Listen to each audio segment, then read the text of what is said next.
जब भी आप कैपकट ओपन करेंगे आपको एक मेन वीडियो इंपोर्ट करनी पड़ेगी जो कि आएगी आपकी मेन लेयर पे, जिसको आप यहाँ से प्ले कर सकते हैं। याद रखना आपको हमेशा कैपकट का आउटरो डिलीट करना है। उसके बाद अगर आप इस प्लस पे क्लिक करेंगे और किसी और वीडियो या इमेज को इंपोर्ट करेंगे तो वो इसके बिल्कुल बगल में आ जाएगी, जो कि एक सीक्वल टाइप बना देगी।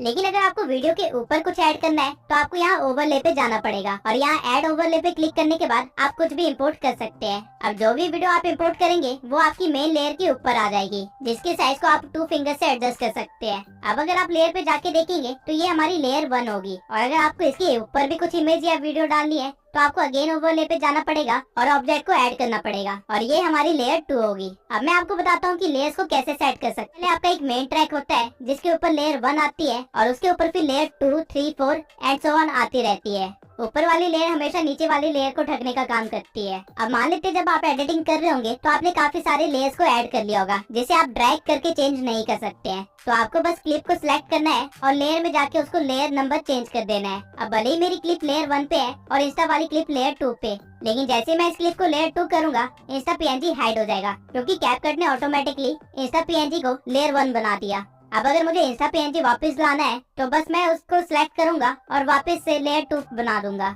और अब मुझे दोनों चीजें विजिबल होगी। तो इसे आप ये तो समझ ही गए होंगे कि डजंट मैटर आपकी क्लिप टाइमलाइन में कहाँ पे है, आपको बस उसकी लेयर नंबर सही रखने हैं। अब चलते हैं ब्लेंडिंग मोड में। अगर मैं अपने पीएनजी को सिलेक्ट करके उसका ब्लेंड मोड ओवरले करूं तो उस पीएनजी की ओपेसिटी कम हो जाएगी, लेकिन वो जहाँ पे भी होगा उसके नीचे वाली क्लिप की सैचुरेशन बढ़ जाएगी। काइंड ऑफ आप कह सकते हैं कि वो पीएनजी अपनी लाइट पीछे की तरफ डालने लग जाएगी बजाय आगे शो करने के।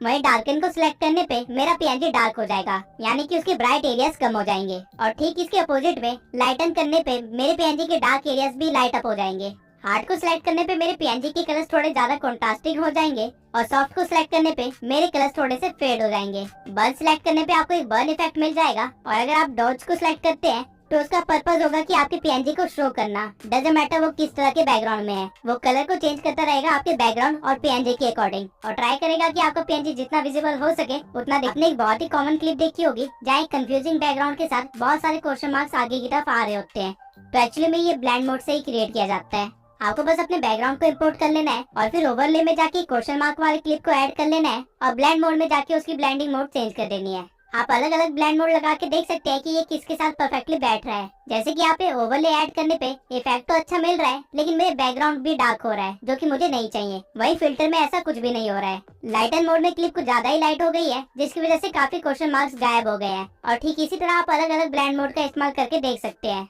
अब सारे ब्लेंड मोड्स ट्राई करने के बाद मुझे फिल्टर बेस्ट लगा इस क्लिप के लिए। आप इस स्लाइडर से इसकी ओपेसिटी भी कम ज्यादा कर सकते हैं और हमारी वीडियो कुछ ऐसी बन जाएगी।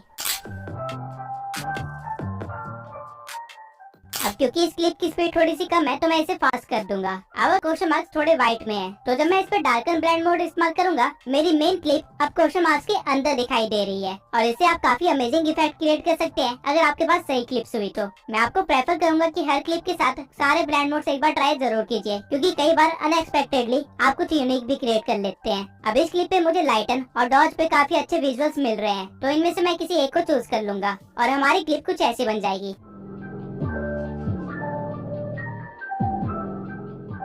वहीं मेरे पास एक और क्लिप है जिसमें एलिमेंट सिर्फ एक आउटलाइन की तरह है, तो अगर मैं इसके ब्लेंड मोड में जाके अगर बर्न रखता हूँ तो आप देख सकते हैं कि कितना यूनिक इफेक्ट क्रिएट हो रहा है। वहीं डॉज में ये काफी सही लुक दे रहा है, तो मैं इसे अप्लाई कर दूंगा और हमारी क्लिप कुछ इस तरह की बन जाएगी।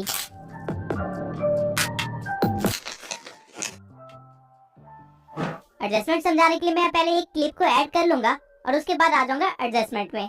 यहाँ पे सबसे पहले आपको मिलता है ब्राइटनेस, जो कि आपकी क्लिप की ब्राइटनेस को बढ़ा देता है, और फिर है यहाँ पे कॉन्ट्रास्ट, जो कि कलर्स के कॉन्ट्रास्ट को इंक्रीज कर देता है ताकि सारे कलर्स विजिबल हो।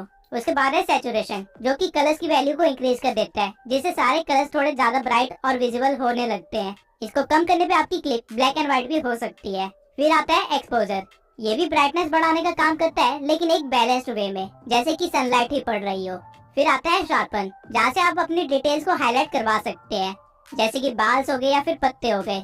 उसके बाद आता है HSL, जो कि रियल गेम चेंजर है। यहाँ से आप स्पेसिफिकली किसी भी कलर को चेंज कर सकते हैं या उसे हाईलाइट करवा सकते हैं। फॉर एग्जांपल इस क्लिप में येलो बहुत ज्यादा है, तो अगर मैं उसे सिलेक्ट करके उसका ह्यू चेंज कर देता हूँ और ग्रीन की साइड ड्रैग करता हूँ, तो हमारी क्लिप के अंदर जितने भी येलो पार्ट्स थे वो ग्रीन में कन्वर्ट हो जाएंगे, और इसकी सैचुरेशन बढ़ाने पे ग्रीन कलर और भी ज्यादा शो होने लग जाएगा। और लुमिनेंस बढ़ाने से ग्रीन कलर में थोड़ी सी लाइट आएगी, यानी वो थोड़ा सा ब्राइट होने लग जाएगा। ठीक इसी तरह आप हर कलर के साथ यहाँ पे खेल सकते हैं। डार्क ब्लू को चेंज करने पे लड़की के कपड़े चेंज हो रहे हैं, और जो कलर्स क्लिप में विजिबल नहीं हो रहे हैं उनके इफेक्ट्स भी आपको विजिबल नहीं होंगे। लेकिन हर क्लिप में हर तरह के कलर्स होते हैं, इसलिए सिर्फ उन्हीं कलर्स को चूज कीजिए जिनको आप चेंज करना चाहते हैं। बाकी कलर्स के साथ छेड़छाड़ मत करना। और ध्यान रहे कि कभी भी ऑरेंज को ज्यादा चेंज मत करना, क्योंकि आपकी स्किन का कलर भी ऑरेंज ही होता है, तो उसको चेंज करने पे आपकी स्किन का कलर भी चेंज होगा। अब HSL के साइड में आपको मिलता है ग्राफ, जहां आप RGB कलर्स की क्वालिटी के साथ कुछ ज्यादा ही कस्टमाइज वे में छेड़छाड़ कर सकते हैं। और अगर आप व्हाइट ग्राफ को छेड़ेंगे तो आपकी क्लिप की लाइट्स पे फर्क पड़ेगा। अब RGB हमारे प्राइमरी कलर्स होते हैं जो कि हर क्लिप में अवेलेबल होते हैं, इसलिए यहाँ पे उनके ग्राफ दिए गए हैं। उसके बाद है हमारे पास यहाँ पे हाईलाइट्स, जो कि क्लिप्स के अंदर लाइट वाले एरियाज को अफेक्ट करता है। इसको आप बढ़ा भी सकते हैं और कम भी कर सकते हैं। वही साइड में आपको मिलेंगे शेडोज,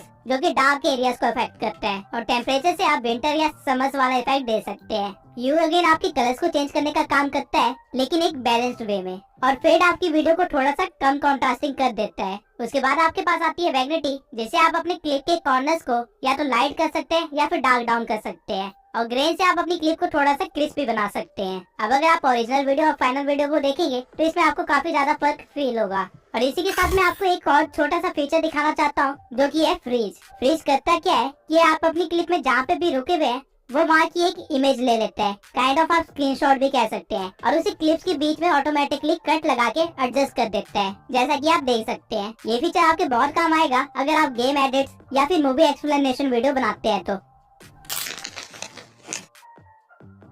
लेते हैं आपके पास एक पिक्चर है और एक कटआउट है कुछ इस तरह का। अब अगर आप इस कटआउट को इस पिक्चर पे रखेंगे तो आपको क्या दिखाएगा, सिर्फ उतना ही पार्ट जितना कटा हुआ है। अब जो ये हमारा कटआउट था इसे मास्क बोलते हैं, और जो हमने अभी किया उसे मास्किंग कहते हैं। अब इसको कैपकट में कैसे करते हैं वो देख लेते हैं।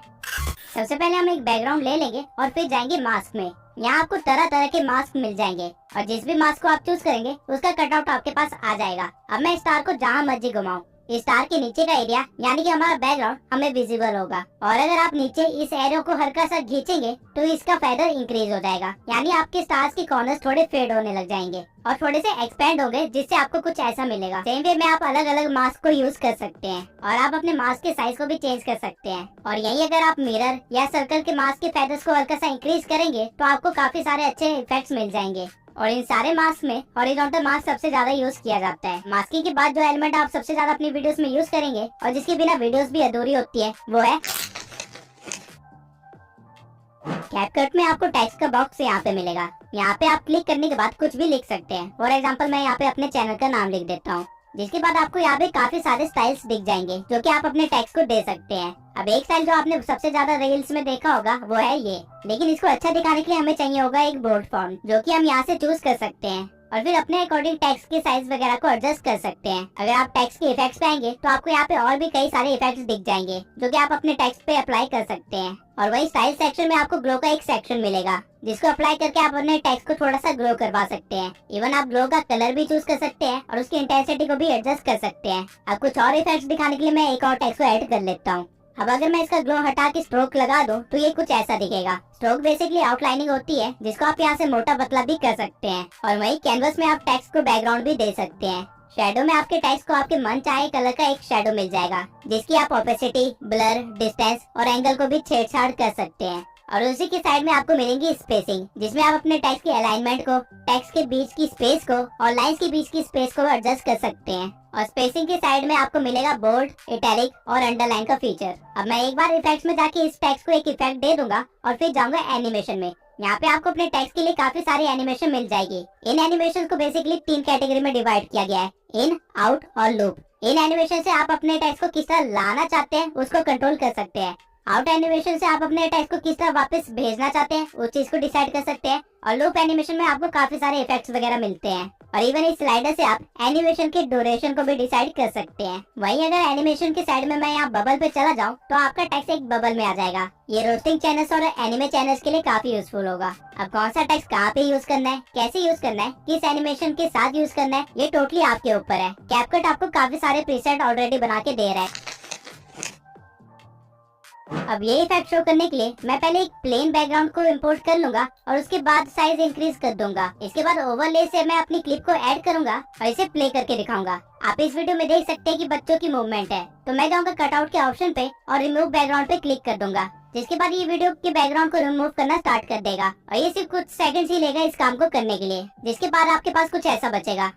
लेकिन आप नोटिस कर सकते हैं कि कैपकट ने इस बच्ची की कैप को अच्छे से कवर नहीं किया है। तो आप क्या कर सकते हैं कि आप कस्टमाइज कटआउट पे आ सकते हैं और यहाँ से अपने ब्रश को चूज करने के बाद उसके साइज को हल्का सा छोटा करके उस कैप एरिया को कवर कर सकते हैं। जितना भी एरिया रेड में है वो सारा एरिया कवर्ड है। अब अगर आप एक डिटेल वर्कर हैं तो ये चीज थोड़ी बारीकी से करना। जब आपके ब्रश का काम हो जाएगा तो इसके बाद वो अगेन कुछ सेकंड्स लेगा और एकदम मस्त आउटकम आपको देगा और प्ले करने के बाद आपको कुछ ऐसा दिखेगा। इस बार आप देख सकते हैं कि बच्चे की कैप काफी अच्छे से कवर की गई है। अब इस इफेक्ट को तो आप बी रोल की क्लिप्स के साथ इस्तेमाल कर सकते हैं, लेकिन अगर आपके पास खुद की कोई रिकॉर्डिंग है जो कि आपने ग्रीन स्क्रीन या ब्लू स्क्रीन के सामने की है, तो उसको कैसे रिमूव करें। सबसे पहले आपको एक क्लिप को लेयर 1 पे रख देना है और उसके बाद अपनी ग्रीन स्क्रीन वाली क्लिप को लेयर 2 पे रखना है और उसको स्क्रीन के साइज के अकॉर्डिंग फिट कर देना है। फिर आपको आना है कटआउट पे और यहाँ से क्रोमा की को चूज करना है और फिर ग्रीन कलर को पिकअप करके आपको इंटेंसिटी को इंक्रीज करना है, जिससे ग्रीन कलर रिमूव होना स्टार्ट हो जाएगा और शैडो से आप अपने ग्रीन स्क्रीन के पास वाले एलिमेंट्स को बचा सकते हैं। अब आप देख सकते हैं कि जो क्लिप हमने लेयर 1 पे रखी थी वो हमें शो हो रही है टीवी के पीछे। अब आप चाहे तो लेयर 1 की क्लिप की साइज के साथ खेल सकते हैं और उसे परफेक्टली फिट बैठवा सकते हैं और रन करने पे ये काफी अच्छा इफेक्ट बन गया है। अब इससे आप ट्रांजिशन कैसे बना सकते हैं वो देखते हैं। पहले आपको अपनी ग्रीन स्क्रीन को चूज कर लेना है और फिर की फ्रेम देना है। उसके बाद थोड़ा सा आगे बढ़ के आपको एक और की फ्रेम देना है और ग्रीन स्क्रीन के साइज को इतना बड़ा कर लेना है कि वो आपके पूरे कैनवस को कवर कर ले और फिर आपको सेम काम लेयर 1 वाली क्लिप के साथ करना है। सही सही जगह पे की फ्रेम देके आपको इसके साइज को भी बढ़ा देना है, जिसके बाद अगर आप वीडियो को प्ले करेंगे तो आपको कुछ ऐसा जूम इन वाला ट्रांजिशन मिलेगा।